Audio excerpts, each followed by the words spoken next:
It can be difficult for some parents to have those conversations, big conversations with their children about how they're doing in school. And now many parents are being left in the dark. As part of our ongoing series, The Science of Reading, CBS 2's education reporter Doug Williams looked into how parents can somehow get around this issue. Yeah, Dick and Dana, good evening. We spoke to parents in a variety of situations, some knowing their child is in a good place in city public schools, and some who had already removed their child from the system completely. The common thread: parents need to be as involved as possible.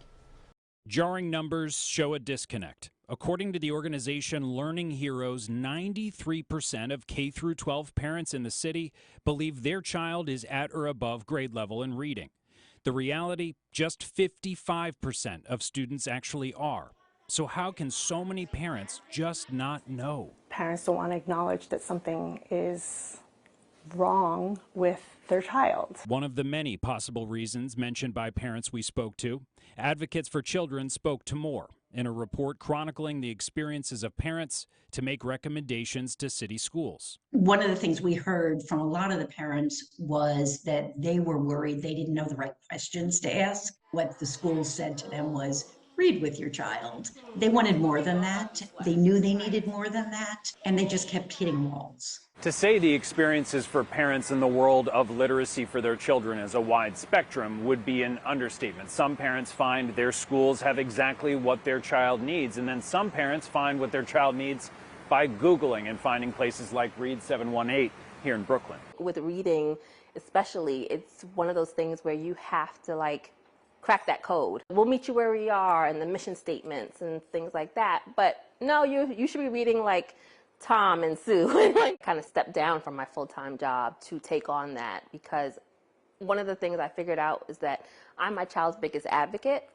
and so no one's going to advocate for him better than I can. Not every parent can be a full-time advocate for their child, but learning the truth about your child's classroom progress does require your involvement and participation. Even though our daughter's in a great school and is doing really well academically, we have to keep up with these ways of learning and these new ways of learning that are not familiar to us.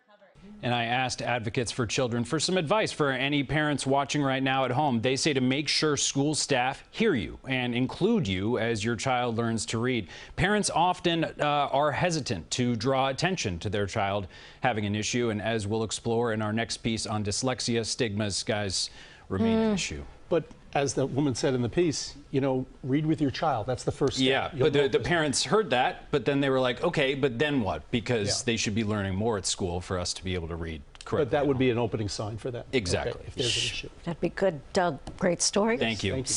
See you with the next one.